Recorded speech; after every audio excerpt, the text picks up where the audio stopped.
A replicant is a fictional bioengineered or biorobotic android in the film Blade Runner. The Nexus series of replicants are virtually identical to an adult human, but have superior strength, agility, and variable intelligence depending on the model. Because of their similarity to humans, a replicant can only be detected by means of the fictional Voight-Kampff test, in which emotional responses are provoked. Replicants' responses differ from humans' responses.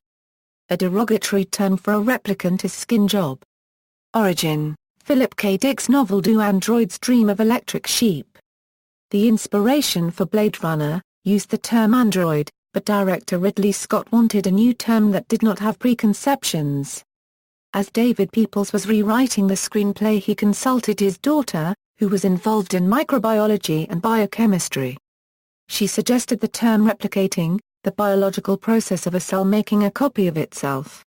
From that, one of them came up with replicant and it was inserted into Hampton Fancher's screenplay. Replicants in the film.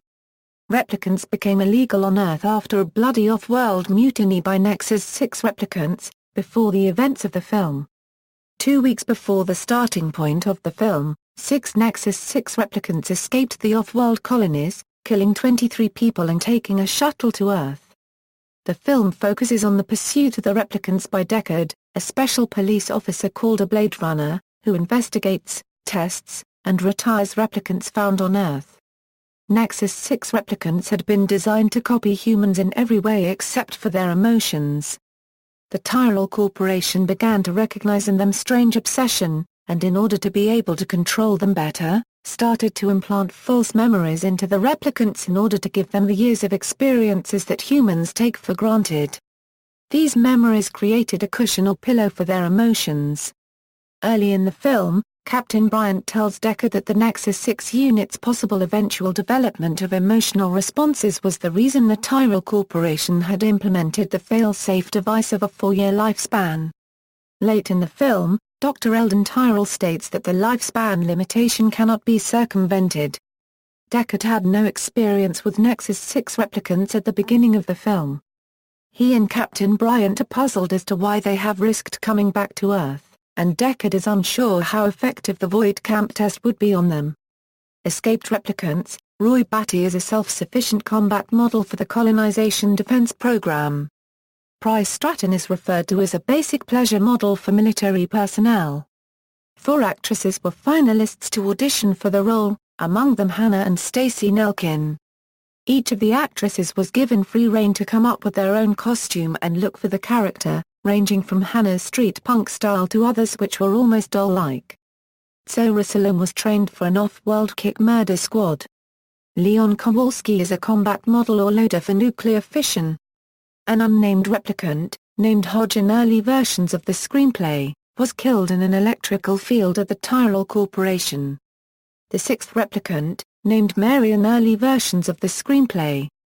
The only mention of this replicant occurs in the 2007 final cut version of the film, in which Captain Bryant alludes to her by stating that 2 replicants were killed by the electric field, rather than just one as in the 1982 U.S. theatrical version. In the original work print version, Bryant also mentions 2 replicants killed. Other replicants. Rachel is a prototype replicant with implanted memories from Eldon Tyrell's niece. According to Deckard, a normal replicant can usually be discovered using the Voight-Kampff test after being given about 20 to 30 questions, cross-referenced. But Rachel answered over 100 questions before Deckard realized she was a replicant. The theatrical cut's voiceover ending said that as an experimental replicant, Rachel didn't have the predetermined 4-year lifespan. But the director's cut did not address this. Ridley Scott has stated that he had wanted to cast a young actress in order to stress Rachel's naivety and unworldliness, as a newly constructed replicant. In Do Androids Dream of Electric Sheep? The android manufacturer, known as the Rosen Corporation, simply did not know how to manufacture an android capable of living longer than 4 years. Was Deckard a replicant? Blade Runner's dark paranoid atmosphere and multiple versions of the film adds fuel to the speculation and debate over this issue. In the book Do Androids Dream of Electric Sheep? Rick Deckard is at one point tricked into following an android, who believes himself to be a police officer, to a faked police station. Deckard then escapes and retires some androids there before returning to his own police station. But Deckard takes the Voight-Kampff test and it fails to indicate that he is an android. Harrison Ford, who played Deckard in the film, has said that he did not think Deckard was a replicant, and also states he and the director had discussions that ended in the agreement that the character was human. According to several interviews with director Ridley Scott, Deckard is indeed a replicant. He collects photographs, which are seen on his piano, yet has no obvious family, beyond a reference to his ex-wife. In a scene where Deckard talks with Rachel, their eyes both appear to shine in the way indicative of replicants. In the director's cut, police officer Gaff leaves Deckard an origami unicorn a day after Deckard dreamed of one. Just before Deckard finds the unicorn, Gaff says to him in passing, "It's too bad Rachel won't live." Then again, who does? A unicorn can also be seen briefly in a scene in J.F. Sebastian's home, among scattered toys.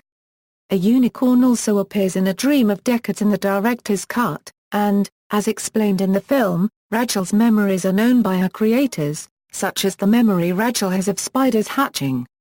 That Gaff is leaving an origami unicorn at Deckard's house may imply that Gaff is aware of the content of Deckard's unicorn dream. Author Will Brooker has written that the dream may not be uniquely Deckard's, and that the unicorn dreams may be a personal touch added to some or all of the Nexus 6 replicants' brains. Since we're not privy to the dreams of the other replicants, this is unknown.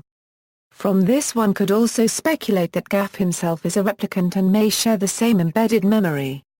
Paul Salmon, author of Future Noir, The Making of Blade Runner, has suggested in interviews that Deckard may be a Nexus 7, a next-generation replicant who possesses no superhuman strength or intelligence, but neurological features that complete the human illusion.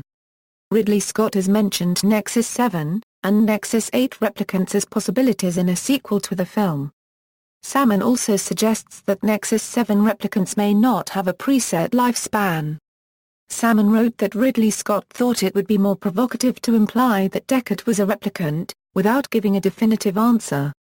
This ties back into the central theme of, what is it to be human? What is important is not so much whether Deckard is a replicant or not, but that very possibility and uncertainty further blurs the line between humans and replicants.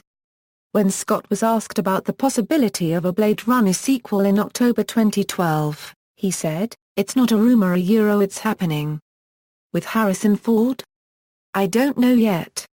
Is he too old? Well, he was a Nexus 6, so we don't know how long he can live. And that's all I'm going to say at this stage. Organic or mechanical?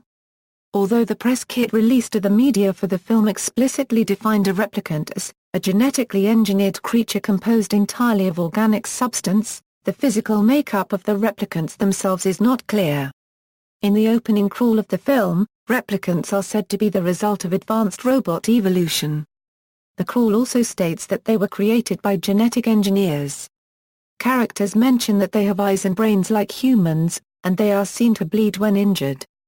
The only way of telling a replicant from a human is to ask a series of questions and analyze emotional response, suggesting they are entirely, or almost entirely, organic. Do androids dream of electric sheep? Makes mention of the biological components of the androids, but also alludes to mechanical aspects commonly found in other material relating to robots. In May 2012, Ridley Scott confirmed that the replicants were biological in nature, and contrasted them to the androids in the Alien series. Roy Batty was unevolved. He wasn't an engine. If I cut him open, there wasn't metal, he was grown. And then within 20 years you get the first bill not passed in the Senate where they applied for replication of animals, sheep and goats and cattle and animals, and they turned it down. But if you can do that, then you can do human beings. If you go deeper into it and say yeah, but if you are going to grow a human being, does he start that big and I've got to see him through everything? I don't want to answer the question, because of course he does.